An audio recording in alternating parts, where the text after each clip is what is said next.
one of those behind the proposed bill. California Representative Ted Lieu joins us now to discuss. Congressman, it's good to talk to you today. Let's talk about what's at stake first. What is the risk you are looking to address through this bill? Thank you for your question. Let me first say that the S&P 500 closed at a record high last Friday. The Dow exceeded 38,000 for the first time in U.S. history yesterday. So the economic policies the Biden-Harris administration and Congress are working, and part of those policies includes making sure that artificial intelligence continues to innovate, but does so in a safe way that doesn't harm people.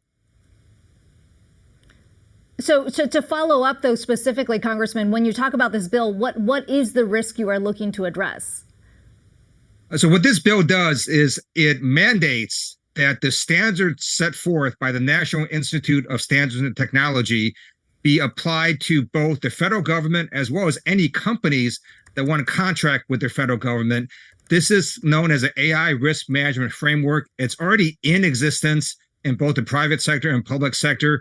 And what it does is it makes companies and institutions think about how they're using AI in their own corporations and their own organizations to make sure that it's safe, that there's AI governance that doesn't unnecessarily harm people, and it doesn't have effects that will really continue to harm either their company or their organization.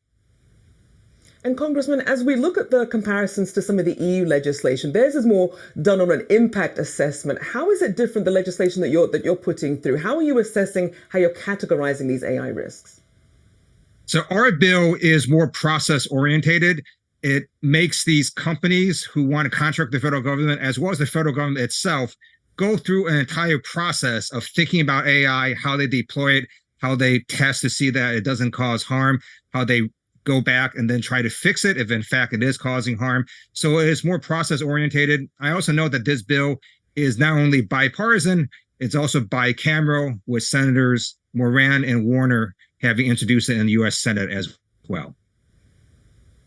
And what is your expectation in terms of the timeline for passage or the potential for it? So we unfortunately do have a House Republican caucus that is rather chaotic. Last year, we were just trying to prevent stupid stuff like government shutdowns and default our nation's debt. Now that we've managed to keep our lights on, hopefully we're going to be able to work on other issues such as AI regulation. And I'm hopeful that this bill can be passed sometime this year. And Congressman, what does it mean in terms of trying to coordinate? Obviously, something like AI is essentially borderless. How do you coordinate that with other countries who are also taking sort of a piecemeal approach and have a very different set of rules depending on where you are? That is a great question. Unfortunately, there's very little coordination right now. The UN is going to put together a summit later this year that's going to bring together all the countries of the world to have more coordination on artificial intelligence. Other thing we're going to see is these jurisdictions try different approaches to regulating AI. One of the things that lawmakers do is we plagiarize. And so we're going to look at how this AI regulation goes in Europe. If it goes well, we're going to copy it. If it's a disaster, we're not going to copy it. So it allows us a chance to also see how other jurisdictions try to regulate AI. Artificial intelligence, just the very latest in terms of tech regulation that lawmakers have had to oversee. You know, the argument is often you've got to find that balance between regulating the risks of a technology, but doing so without stifling innovation, especially in a place like AI, where there is really a global race to be the leader. How do you find that balance?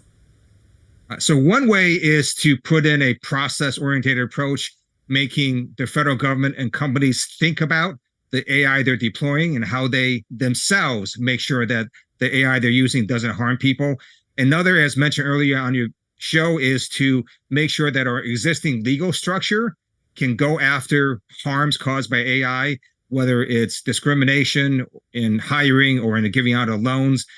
And then if those things don't work, then we're going to have to look at a firm regulation to simply say you can't do certain things with AI, or if you cause certain harms, we're going to make sure you can get sued. And we know this isn't an issue going away anytime soon. We'll continue to track it. We appreciate you taking the time to join us this morning. Congressman Ted Lieu, thank you so much. Thank you.